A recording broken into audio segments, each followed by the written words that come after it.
Galera, paz do Senhor, boa noite a todos. Hoje trazer uma mensagem eu vou trazer uma mensagem baseada nesse livro do Tim Keller. Não sei se alguém já teve a oportunidade de ler. Hoje eu vou falar sobre um ego transformado. Então, boa parte do que eu vou dizer se encontra nesse livro. E, particularmente falando, esse livro foi muito importante na minha vida, marcou muito da minha reflexão quanto a mim e quanto à sociedade em que eu estou vivendo. E eu queria hoje partilhar com vocês sobre a mensagem que Tim Keller ele expõe nesse livro e aí refletir sobre algumas outras questões da nossa vida, ok?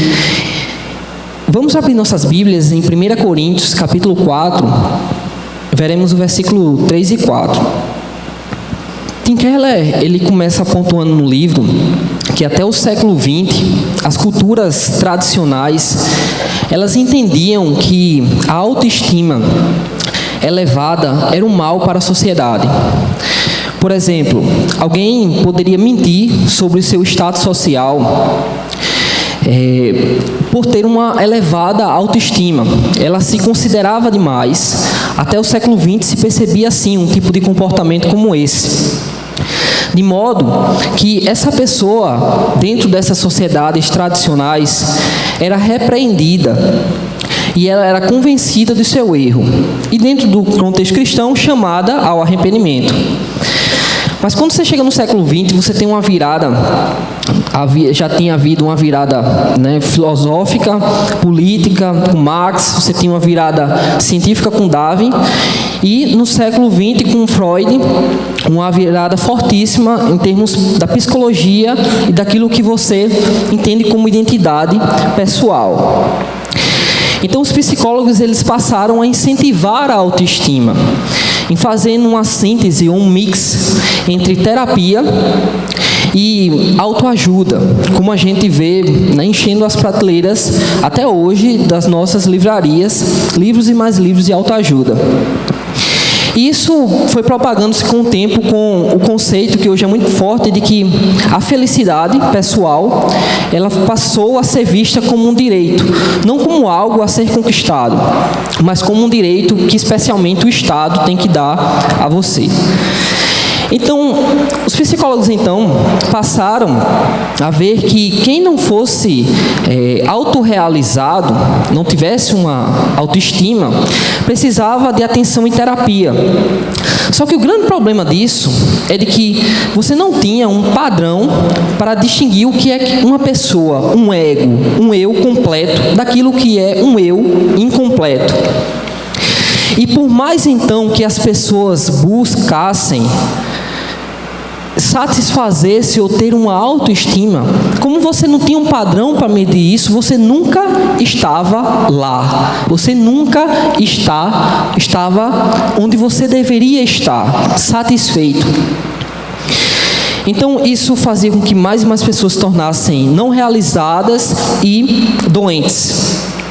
Bom, passado o século XX, hoje em dia, começo ainda, de certo modo, do século XXI, pensa-se, em geral, que as pessoas agem mal por falta de autoestima. Então, a virada em que as sociedades tradicionais percebiam que as pessoas tinham uma elevada autoestima e deveriam ser repreendidas por isso, o que levava, de certo modo, algumas vezes, a depreciar essas pessoas. E hoje não. Hoje há o incentivo a levantar a estima daquela pessoa, a fazer com que ela seja valorizada. Então, por exemplo, uma pessoa que mente sobre seu status social hoje, ela pode ser vista como uma pessoa que tem uma baixa estima e ela deve ser levantada. Então, como é que você lidar com essas pessoas? Você não mais repreende-as, você não mais chama-as ao arrependimento no contexto cristão. Você ensina para ela, você anima essa pessoa, você ajuda a fazer com que ela se desenvolva e não faz julgamento. Você não julga essa estima dessa pessoa. Se ela começa a murmurar excessivamente por conta disso, você nunca toca nesse assunto, porque é delicado demais. Bom, só que quando a gente vai para as Escrituras, diferente dessa visão tradicional de depreciar as pessoas que têm autoestima, ou essa visão moderna de exaltar ou estimar excessivamente as pessoas, Paulo, ele nos faz ver, as Escrituras nos fazem ver a maneira correta de nós entendermos a autovalorização do ser humano, a valorização do ser humano, a forma correta de nós nos vermos.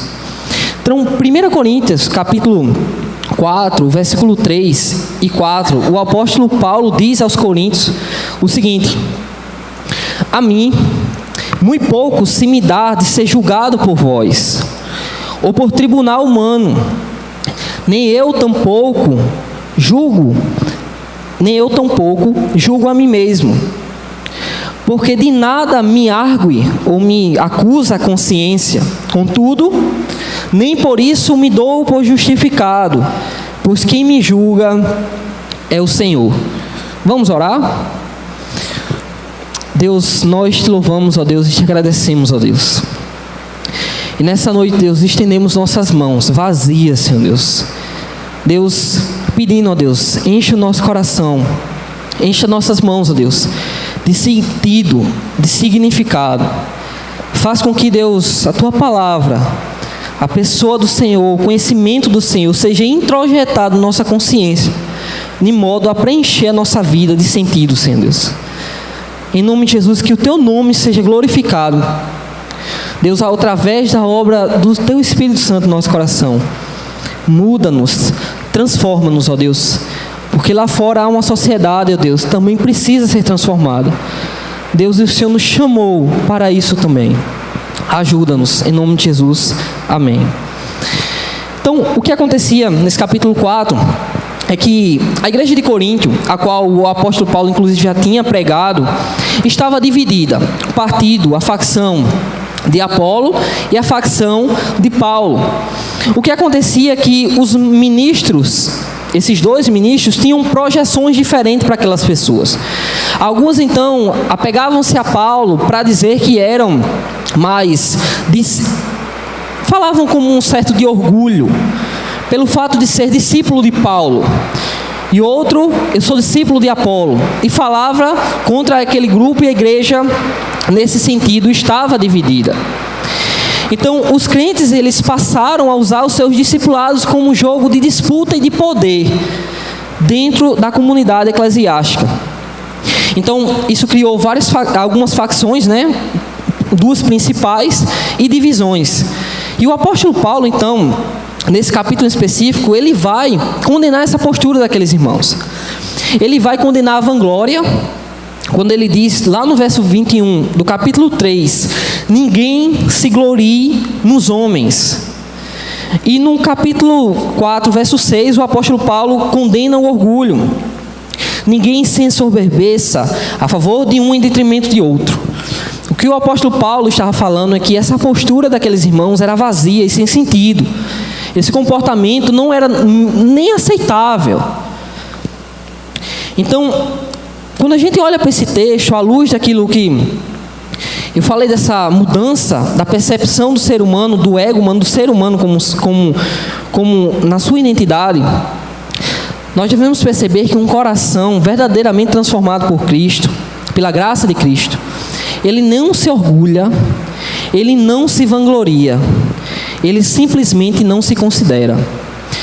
E esse é o ponto crucial para um cristão. A mudança radical da nossa identidade, daquilo que nós somos, principalmente se dá nesse aspecto.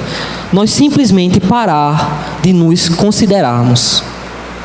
Isso é extremamente radical. E é notável porque o evangelho, ele não é só para ser pregado para a salvação da alma de alguém, de alguma pessoa da sua, ou de um familiar, ou de um colega seu.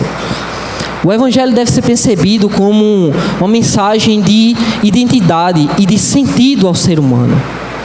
Porque quando ele é percebido assim, é que ele muda de dentro para fora. E aí, não só o comportamento, mas a percepção dentro do cosmos, dentro da existência, ela passa a ter sentido. A natureza passa a ter cor, no sentido filosófico, né? Ou seja, passa a ter sentido. As coisas ganham brilho, porque existe um Deus para além que me dá sentido aqui. Então, inicialmente eu queria pontuar a questão a condição natural do ego humano. O ser humano em pecado, nascido em pecado, qual é essa condição do ego humano? No capítulo 4, verso 6, o apóstolo Paulo, ele diz: ninguém se ensoberbeça a favor de um em detrimento de outro, em condenação a essa postura daqueles irmãos que estavam se apoiando no fato de serem discípulos de fulano de tal, de Paulo ou de Apolo, para se ensoberbecer, se colocar sobre o outro. Lembro-me que na Consciência Cristã desse ano eu estava num certo stand de uma editora muito famosa, protestante, do nosso país, e eu conversava com um rapaz, e eu disse, não, tal, fulano de tal, um pregador bastante conhecido, no nosso país também. Ele disse: eu sou discípulo de fulano de tal, eu aprendo aos pés dele. Tá bom. E eu fico imaginando mais ou menos isso acontecendo, de certo modo, a essa época, na igreja de Corinto. Mais ou menos como isso, e como isso era recebido por outras pessoas, e como isso levava à divisão. Tim Keller aponta que nesse texto, a ideia que se tem aqui, original, é de inchaço e de superinflação do ego humano. Isso é mais ou menos a figura de um órgão humano tão inchado após receber muito ar que está prestes a explodir. Então, a condição do ego humano, do ser humano, na sua identidade, é vazia, é dolorida, é atarefada e é frágil. É vazia porque o ego inflado, ele não tem nada no centro, ele é oco. E quando um ser humano dentro dele é oco, é vazio, ele vai naturalmente criar muitos ídolos no seu coração, de modo que, quando as circunstâncias lhe abatem, ele é tão severamente balançado, os ídolos no seu coração chacoalham em meio ao fato de que o seu coração nada tem e é vazio. Então, o ego, inicialmente, ele é vazio.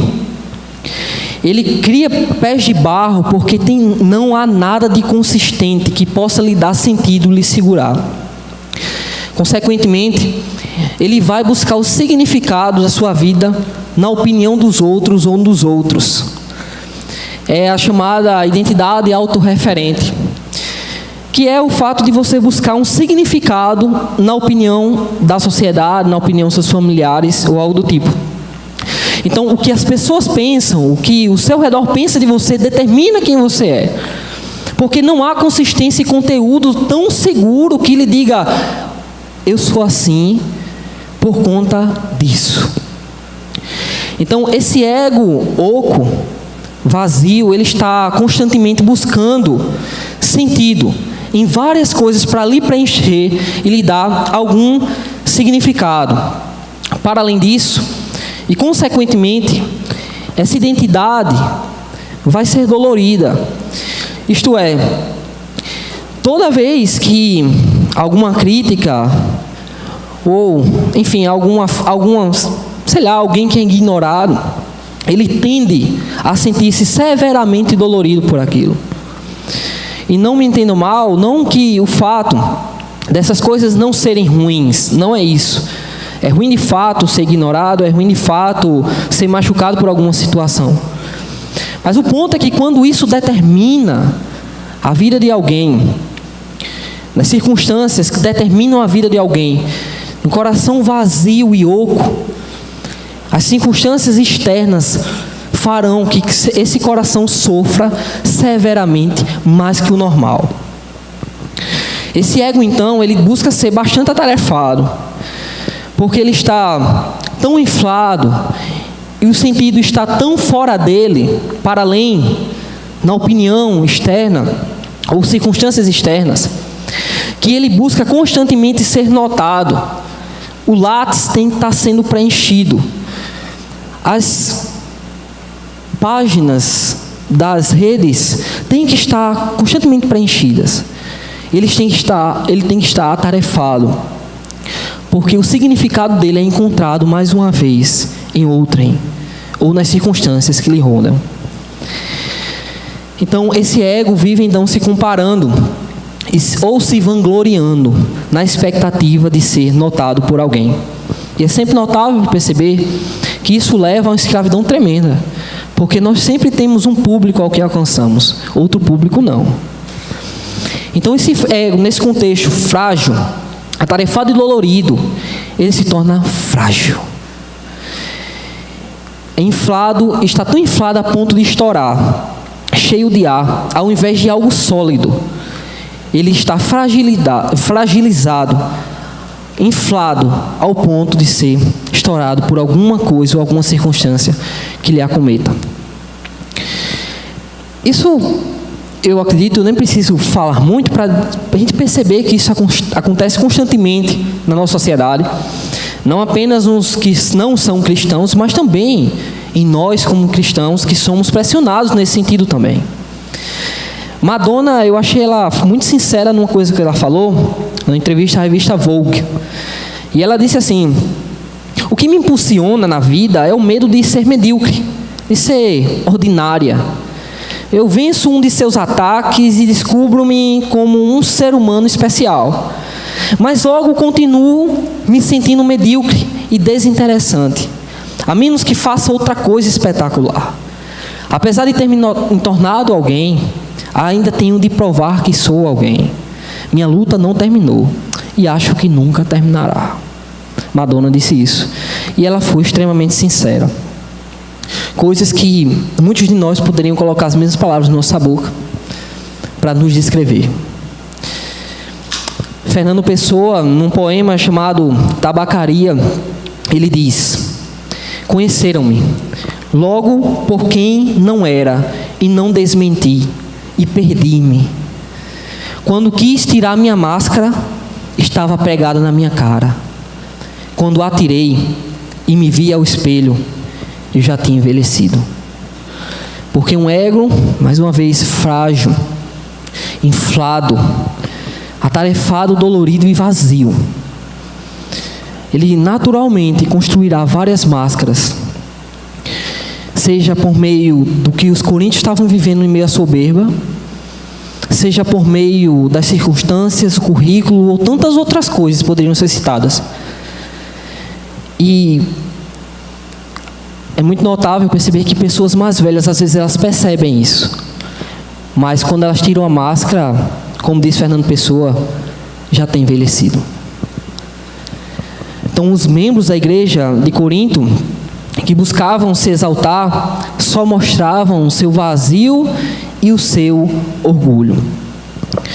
E nós, meus irmãos, pessoal, vivemos nesse contexto que pressiona-nos terrivelmente nesse sentido.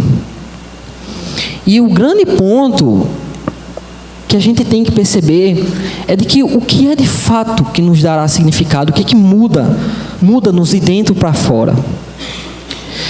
E quando a gente leu esse texto do apóstolo Paulo, no 1 Coríntios 4, a primeira coisa que a gente tem que pensar é que Paulo ele mostra aos coríntios que o evangelho transformou o seu senso de valor próprio, a sua maneira de se considerar. O evangelho não só salvou a sua alma do fogo eterno, o evangelho não só lhe deu conceitos proposicionais a respeito da pessoa divina, ou linguagem para discutir teologia, ou linguagem para falar do Deus eterno, imortal, invisível, mas real.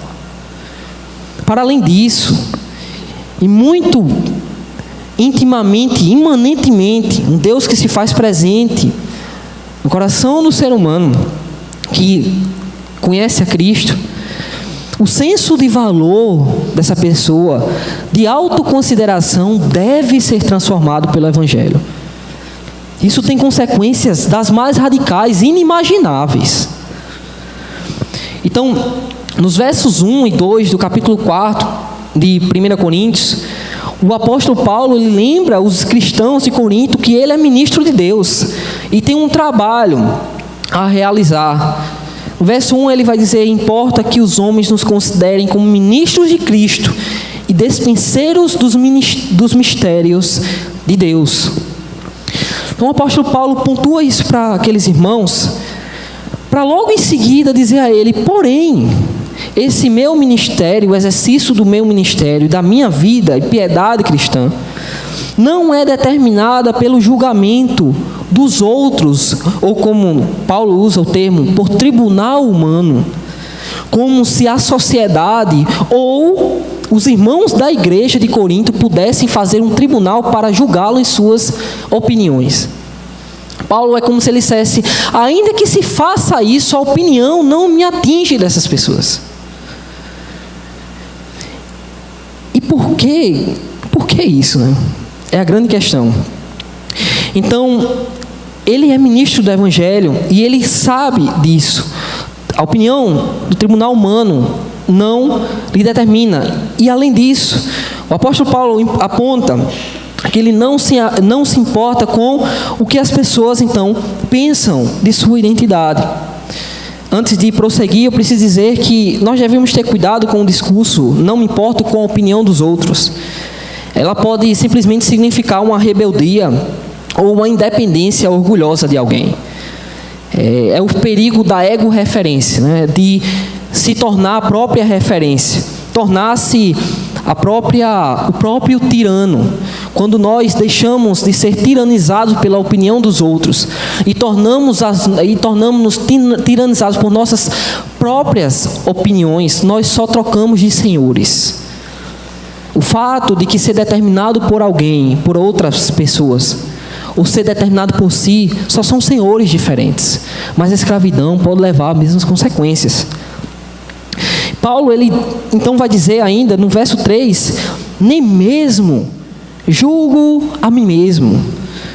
Ele não vai julgar-se a si próprio, ou seja, Paulo não vai fazer o movimento da ego-referência.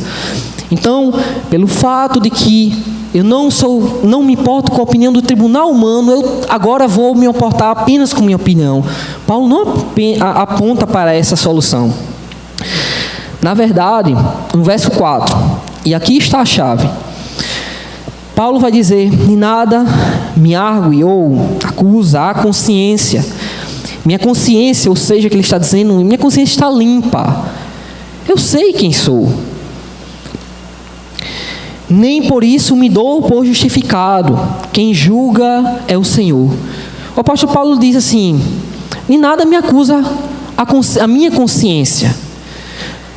Mas ele diz: eu não me tenho por justificado pelo fato disso. Pelo fato de que minha consciência não está me acusando diretamente. Porque uma consciência tranquila, ela não inocentará ninguém. Porque no fim das contas é Deus quem nos julga e diz quem nós somos de fato. Paulo então está consciente de seus pecados, mas não conecta ou liga os seus pecados à sua identidade. Os pecados e as realizações de Paulo não o definem. Esse aqui é o ponto. Porque a gente percebe que na vida cristã temos momentos mais espirituais, se eu posso dizer assim, melhores, momentos piores. O fato é que as circunstâncias, elas não podem determinar aquilo que nós somos intrinsecamente. Você percebe como isso é radical? Perceba, a gente, né, de linha calvinista, eu sou salvo de uma vez por todas, salvo para sempre. Isso é severamente radical, porque foi nos dado um sentido, uma mensagem que nos salva, nos redime, e também um sentido que determina quem somos de uma vez por todas. E que ainda que na crise de que aquilo que eu queria fazer eu não faço, aquilo que... Sabe, aquela crise de Paulo lá em Romanos, aquela crise da maldade interna, mesmo assim, isso não determina em última instância que nós somos em Cristo Jesus, se de fato estamos nele. E isso é radicalíssimo e totalmente diferente de qualquer mensagem humana. É Deus então quem nos preenche. É Deus então quem nos dá sentido e significado. O cristão, então, transformado, não se sente ferido, nem as críticas lhe tiram o sono. Ele pondera as coisas à luz da Escritura, não à luz de seu próprio eu. Ele tem um Senhor, não é Senhor de si mesmo. Então, um ego transformado não é pensar em mim mesmo como se eu fosse mais, nem pensar em mim mesmo como se eu fosse menos, me depreciar. Não, é pensar menos em mim. É a liberdade do autoesquecimento. Quando Cristo nos dá sentido e significado, Ele, de algum modo, o Evangelho de algum modo, faz com que a gente meio que se auto-esqueça. Amar o próximo como a si mesmo. Sabe, o apóstolo Paulo vai dizer em Coríntios também que ele abdicou de tudo. Lá em Filipenses ele vai dizer que tudo que ele tinha era considerado esterco. Porque ele já foi crucificado com Cristo, está ressuscitado com Cristo. A linguagem do Evangelho adentra a identidade de Paulo. Paulo, ele não foi crucificado. Ele não se ressuscitou de um túmulo, não. Mas pelo fato de que Cristo foi, ele foi também. E nós devemos ser assim. A identidade da pessoa de Cristo, quem ele era e quem ele é, deve ser introjetada em nós. De modo a que um dia, em algum momento, a gente chegue a ser como ele, de que ele se auto-esqueceu, para que a gente nos auto-esqueça também. É a identidade da teorreferência, a identidade em que Deus diz quem de fato somos e quem de fato devemos ser. Então, como nós podemos então alcançar essa identidade que nos transforma e que determina quem de fato somos? O que todos nós procuramos, se formos bastante sinceros, é um veredito final. É algo que afirme para nós que nós somos de fato importantes. Todos os dias nos colocamos de algum modo em um tribunal. Nossa identidade ela é posta em xeque. No trabalho, na família, na minha vida acadêmica, na minha vida profissional, na minha vida, tantas outras áreas, eclesiástica mesmo, e tantas outras áreas, nós nos colocamos nos tribunais de opiniões e de tantas coisas mais. Mas para Paulo, seu julgamento já está encerrado. Ele já deixou o tribunal. O processo já está concluído. Porque o veredito final já foi determinado. Ele foi determinado de fato na cruz de Cristo. Então, no Evangelho de Cristo, o veredito é dado antes de nós desempenharmos nossas ações. O veredito leva ao desempenho. O que nos é notável, não são tomados nossos autos processuais, levados a um tribunal para haver um veredito por um juiz. Não. O juiz, ele já deu a sentença final. E dali nós temos as consequências. Somos a consequência da sentença de Cristo, no tribunal divino. Jesus, então, ele tomou o nosso lugar. Ele foi ao tribunal, julgado injustamente, mas não reclamou. Golpeado, mas não revidou. Espancado, morto e sepultado para nos substituir. Recebeu nossa condenação, nos livrou do julgamento. Agora tudo o que importa é a opinião dele. E sua cruz nos garante que somos mais preciosos do que as joias desse mundo. Somos mais preciosos que os currículos deste mundo. Mais preciosos do que as opiniões nossas e dos outros. E no fim das contas, é ele. A vida, então, é como um grande teatro, em que foi dado-nos um script de como devemos, em algum dia, encenar. E nós preparamos toda a nossa vida ensaiando para o grande dia da apresentação. E quando nós chegamos lá, que as cortinas são abertas, nós percebemos, no fim das contas, que a plateia só tem 3 pessoas: Pai, Filho e Espírito Santo. Paulo tinha então estabilidade e confiança em Deus. Ele seguia adiante e nada o inquietava. Era resoluto e sabia quem de fato ele era. Ter autoestima elevada ou baixa autoestima podem ser vias que escravizam o ser humano. A verdadeira liberdade é encontrar significado em Deus. É não estar preso à opinião dos outros, nem se tornar senhor de si mesmo. É simplesmente não se considerar. E esse é um desafio para mim e para você. Talvez essa seja uma das mensagens que eu prego com maior tremor. Eu digo, Deus, que eu fale isso com o meu coração balbuciando, tremendo diante de Ti. Porque eu sofro severamente por isso. E eu acredito que pelo menos parte de vocês também. E é uma luta constante, né, que nós devemos lembrar. Mas o ponto é que nossos pais, amigos, famílias, currículo, mídia, poder, fama, dinheiro nos fazem reféns de sentido. Cristo é quem nos dá significado em última instância. E se a última instância já está dado significado, todas as outras caem por terra. E se você então, como eu muitas vezes, se sente puxado ao tribunal diário da vida, reviva o Evangelho em suas orações e lembre-se que o julgamento já acabou. Então, o grande ponto principal disso aqui é que para mim e para você, que em algum momento da vida luta contra a inveja, luta contra o fato de ser escravizado pela opinião própria ou pela opinião alheia, ou, enfim, busca significados em outras e tantas outras coisas que, quando você em algum momento percebe, você está tornando algum ídolo, ou algo do tipo. O Evangelho é a solução para isso. O Evangelho é quem, no fim das contas, ao ser lembrado à nossa mente, pregado ao nosso coração, é quem nos chamará ao arrependimento. Quando nós tentarmos, de algum modo, nos vangloriarmos ou nos orgulharmos em coisas ínfimas ou passageiras, o Evangelho nos chamará de pronto ao arrependimento.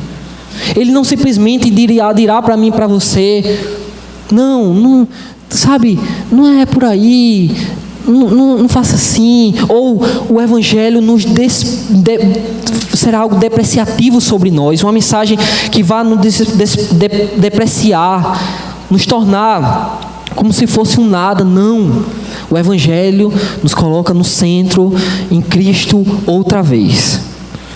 Mas talvez também você sofra em algum momento uma profunda baixa autoestima, uma necessidade de autoafirmação constante.